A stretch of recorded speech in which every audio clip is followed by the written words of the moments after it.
This is Joshua Hart here for Seconds Out. Delighted today to be joined by Gareth A Davies here over Zoom. Gareth, it's early Wednesday morning. How is everything? You all good? Yeah, it's early Wednesday morning. That's exactly the point to make. Not an early morning person particularly, but I'm very good, thank you. All the better for seeing you, my friend. I can say the same myself here, Gareth. A big week in boxing, a lot coming up and a lot of news coming out this week as well. So we'll go into the news element of it all first. We had reports Yeah. yesterday from the Ring magazine that Oleksandr Usyk versus Daniel Dubois 2, the rematch, is being targeted for July 12th at Wembley Stadium. After seeing the first fight back in 2023, and seeing how far Dubois has come since that first fight, how much interest do you have in a rematch now? Oh, fascinated in a rematch. I mean, it's a big fight.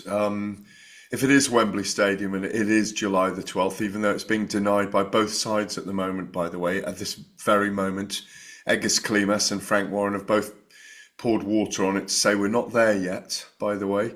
And the breaking of the news story by Mike Coppinger in the Ring magazine isn't doesn't have the veracity that the promoters are saying it has.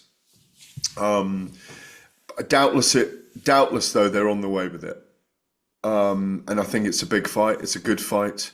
Daniel Dubois is better. Oleksandr Usyk's better and older. I still think Usyk is the marginal favourite. I still think if he outboxes Daniel Dubois in the early rounds, or Daniel Dubois can't get to him in the early rounds, I think Usyk wins the fight. That's my prediction for the fight. But Daniel Dubois has got a great opportunity against a guy who maybe has reached his Everest, maybe not. Who knows how many more times Oleksandr Usyk's going to fight? He might want to wipe out, all comers. He might want to still fight Joseph Parker as well. He still might want to fight Ajit Kabayel, who may be the most dangerous out of all three of those. You never know. Outside that, I don't see many other fights for him. But this is a guy who is a freak. So I think it stands. I'm pretty sure that Usyk is a 5-1 on favourite to win. He's seen as a big favourite in the fight, even though Daniel Dubois is very, very dangerous as a puncher. Because of what happened last time, because of the controversy of the low blow, or the borderline blow, I think there's a great appetite to see it. And obviously, Usyk is a bigger figure in the mind of British fight fans and universal fight fans because of what he did against Tyson Fury with 2 victories last year. Mm. For Daniel, the big thing when he had that Usyk fight, was he hadn't really been tested too hard yet. That probably toughest fight before that would have been Joe Joyce, where he was always labelled a quitter in the aftermath of it, and then again after the Usyk fight. Seeing now, and we've seen him overcome adversity in fights. Do you see a bigger threat in the heavyweight division right now to Alexander Usyk over Daniel Dubois? What, that he's the biggest Do you? threat? Yes, he is. Mm, Daniel Dubois is the biggest threat in the heavyweight division to Oleksandr Usyk. Yeah. mm, Um, I think I'd make Usyk. I think I'd make Usyk the favourite against Parker, and I think I'd make him the favourite against Ajit Kabayel as well. Um, I'd obviously make him the favourite probably against anyone at the moment, um, because of what he achieved in those. And well, he's undefeated. I mean, he's won all the belts at Cruiser on the road, an absolute road warrior. He lives the life. He's got a savant-like quality about winning fights, and he's a tricky southpaw who's got a method. There's a method behind his zaniness, isn't there? And but I do think Dubois is probably the most dangerous operator for him out there. It's peculiar that he's got to win back the IBF title that he held already, but in a way, it's matchups that matter and not the belts in lots of ways. But obviously, the belts create motivation and interest in that way. If they can get it on at Wembley, I think it's brilliant. I think it will be well supported. I think it'll be a grand occasion, and I think there'll be major interest in it. One of my colleagues, Lee Phelps from William Hill, when we recorded last night, the brilliant Lee Phelps, who's the spokesperson for William Hill, said he was on his way back from somewhere on Tuesday, a Tuesday afternoon with his family, and it was announced on kind of a mainstream a mainstream commercial radio station, not Talk Sports, but on a radio station that, the fight signed, Usyk and Dubois, and that gives you an idea, like some Radio One or something, like gives you an idea of just how much interest there is in this fight, because it's a big occasion and it's a great time in the summer. The only thing we don't have with the two guys is they're not massive personalities when they sell. And I think the fight itself sells, so they're going to have to derive some of the interest in it from the controversy of the first fight that I was at, in which I thought Daniel was giving him a hard time, even though he's losing rounds. He was giving Usyk a difficult time. He was hunting after him. Every time Daniel steps into the ring, he looks very dangerous.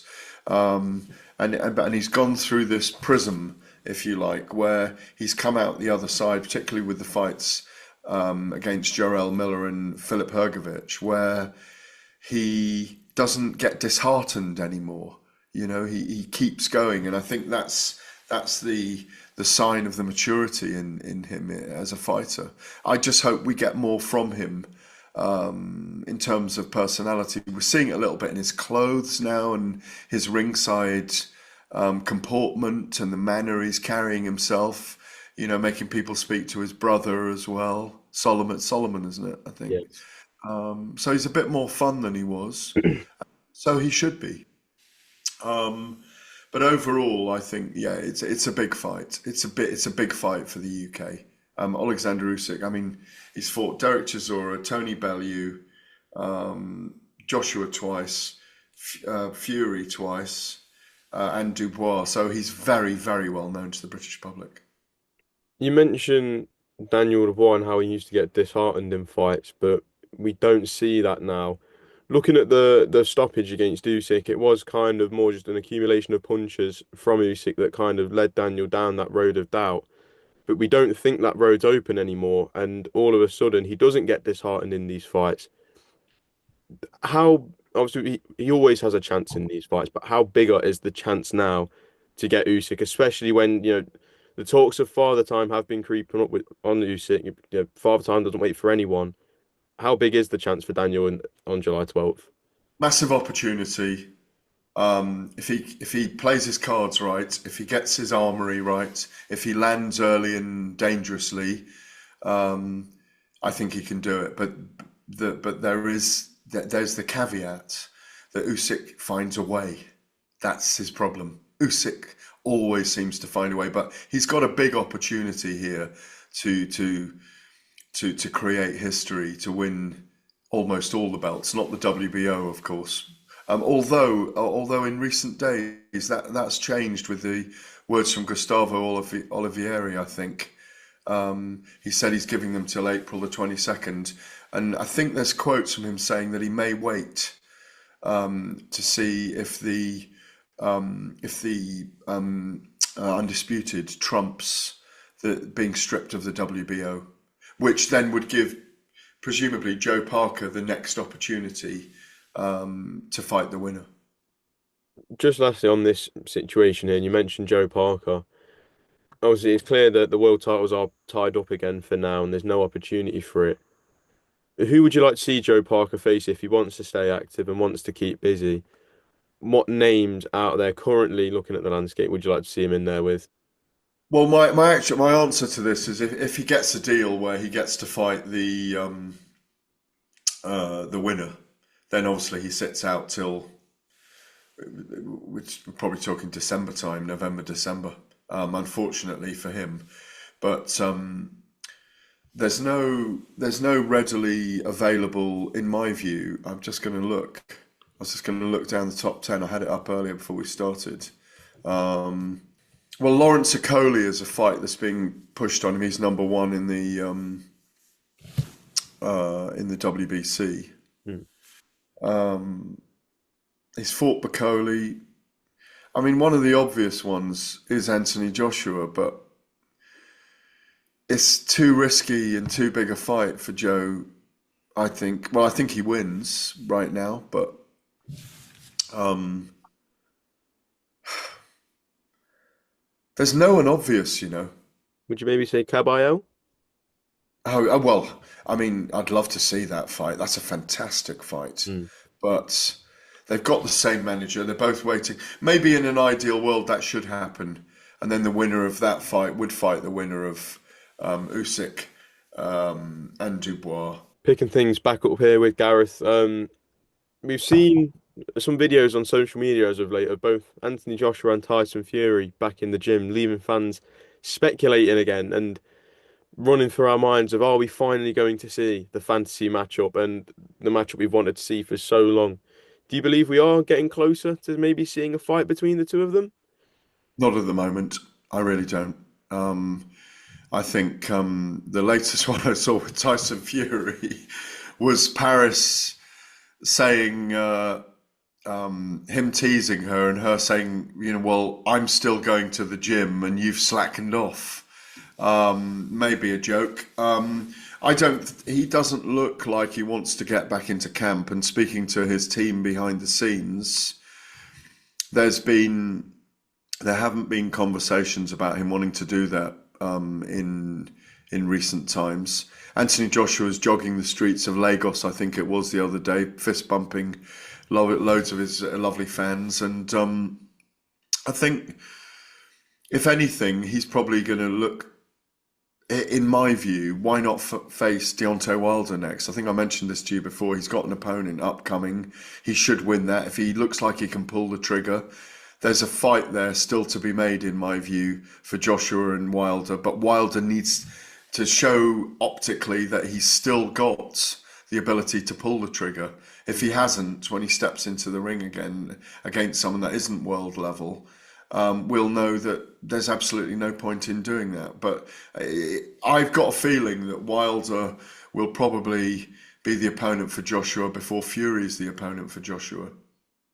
Do you believe those would be the last two fights in the Anthony Joshua story? Or do No, you believe I he gives think it another run? the Joshua Fury fight is there. It's there till the end of next year. It's Mm. still there. It's you could still roll them out, age 38 and 39, and there'd still be interest. Mm. But it just wouldn't be what it is right now. It wouldn't be them still, you know. You could say that they are still in a sense in their prime. Mm. If it happened right now, it's still a great championship of each other. But if you wait too long, it just becomes they finally fought each other, which is what it's a little bit like with Joshua and Wilder, which is another level to Fury and Joshua. I mean, if Fury and Joshua were to announce that they're going into camps now, or if they were to announce that they were going to get ready for a fight in a year's time, there'd still be massive interest in it, and they're going on a world tour to promote it. Mm. There'd be massive. I mean, you can't announce a fight a year in advance. What I'm saying is there would still be huge interest in it. Mm. Um, who knows where we're going to be in a year's time anyway? So, it's very sad at the weekend, Josh, just to interject, to go to Colin Hart's memorial Mm. on Saturday. Great speeches by Jim Rosenthal, Sean Custis, the head of sport at the time, the Sun, and Robert Smith. Great to remember the old boy. He was a real legend. Massive turnout from Fleet Street. Some really big hitters who really respected him. Genuine big hitter in the game, and it was lovely to see his family in a great service and a great memoriam to him. Yeah, it's very lovely to hear when we. And today, Mm. I was going to get the story up for you, and today or to yesterday was the 40th anniversary of Hagler Hearns. Mm. Yes. I'm going to send it to you. I've got a double page spread in the Telegraph today. I wrote a piece online yesterday. What a fight. 8 minutes of mayhem. Mm. Round of the year, fight of the year in 1985, and voted one, maybe the round of all time, the first round. I don't know if you've ever seen the fight. I think so. Yeah, I'm sure I'll I probably mean, call I it. mean, it's literally the first round is just, I mean, they were both great attacking and fighters and punchers, and Hearns long with his long jab, amazing right hand, fearlessness, and then Hagler, southpaw, great chin, winging punches, great movement from Hagler.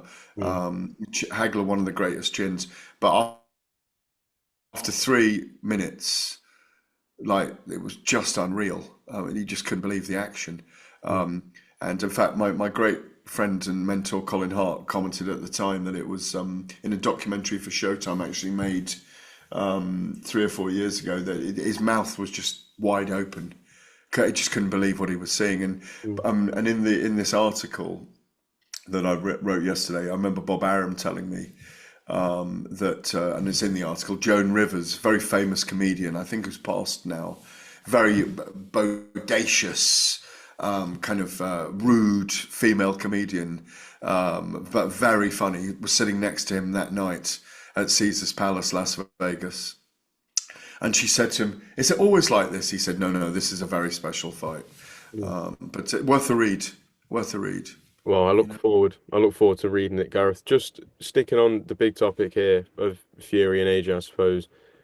If Fury is to come back in a theoretical world, do you believe either to man a has real it in world. them? But yeah, but do you believe either man has it in them to be a world champion again and reach the top of the mountain once again? Yeah, of course they've got it in them. Of course they have. But the time and the tides wait for no man, and that they're at that period where Father Time is creeping up on their shoulder and tapping them. Um, Tyson Fury's been through 4 really hard fights with Usyk and Wilder. Mm. This, you can discount the second one because he beat Wilder up in the second fight of the trilogy. Um,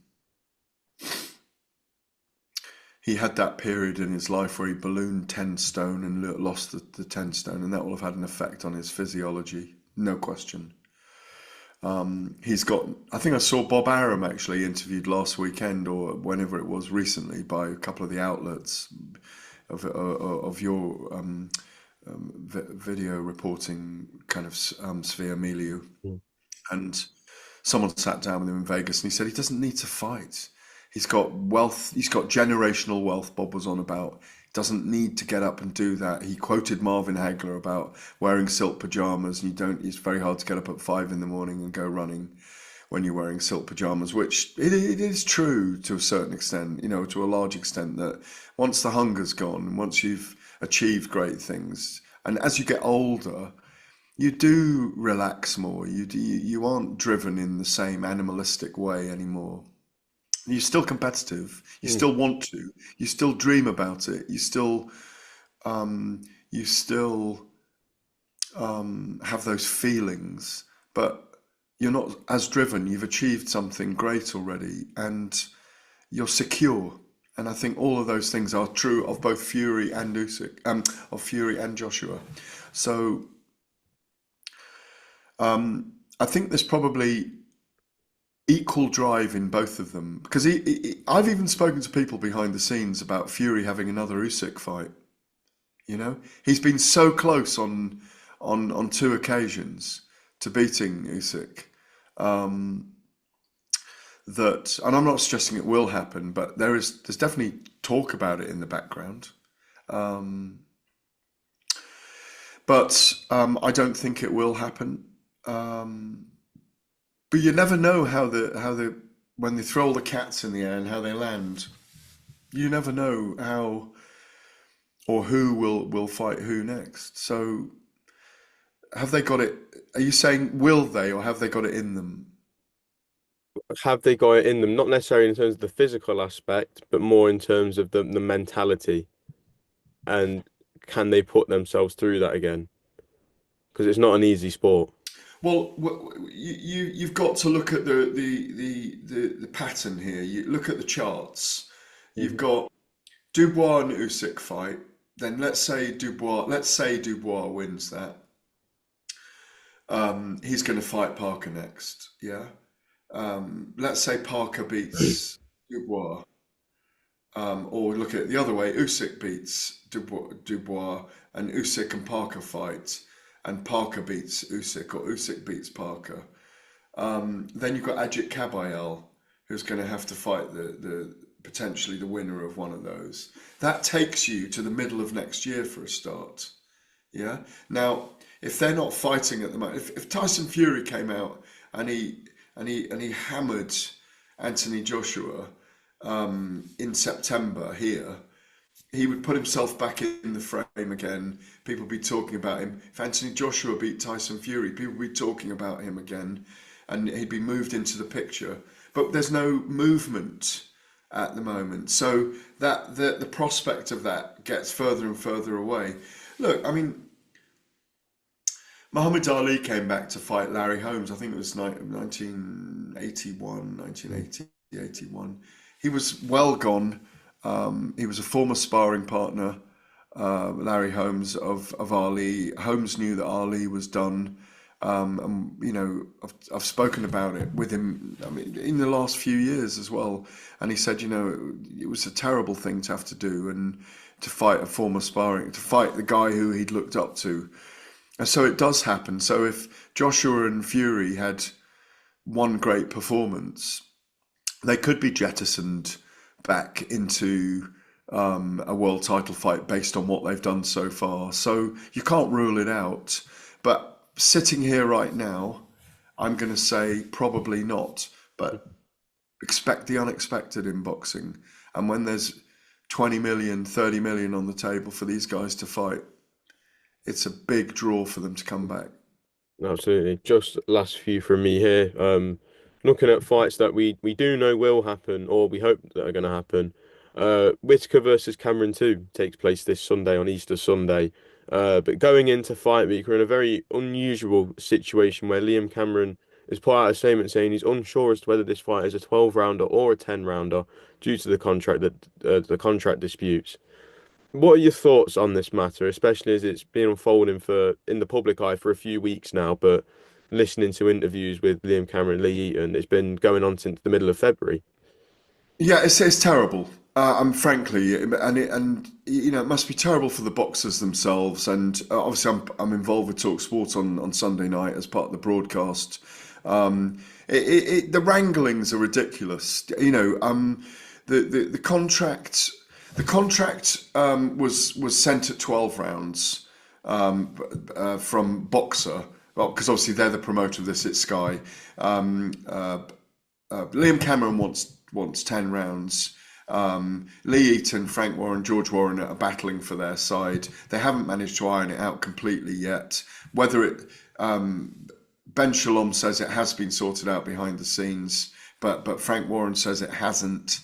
Even though it's played out on Talk Sport and other interviews, IFL, Lee Eaton was on IFL last night, wasn't he, saying, you know, we're going to sue the fucking pants off them if this fight doesn't go ahead. It's an absolute disgrace. It's a huge fight for Liam Cameron, a massive moment in his career. Yes, Ben Whittaker is the A side. He's got the promoter. It's Shalom and Boxer and Sky's promotion.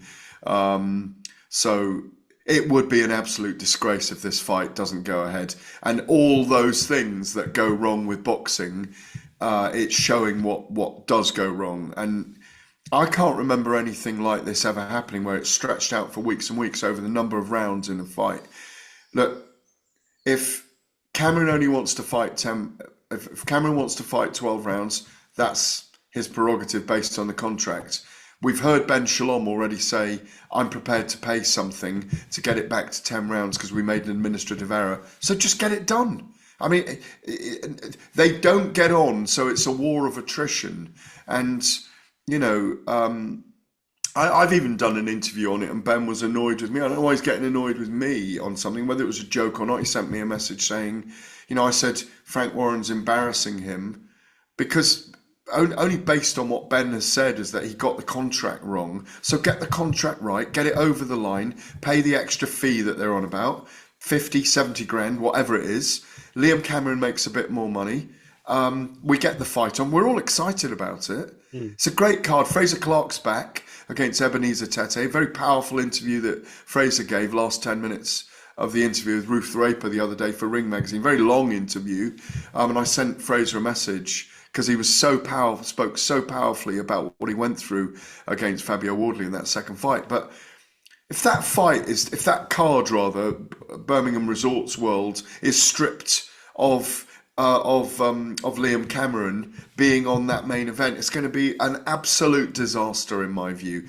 Guys, get the contract done, get the contract altered, get it back to either 10 rounds through negotiation, get on the phone, get it sorted out. Looking at the statement Liam Cameron put out on his social media on Monday, it said that he said on numerous occasions now that Boxer know the fee that he wants to have the fight be changed to 10 rounds. But apparently they're trying to say that they don't need a contract to change it back to 10 rounds now.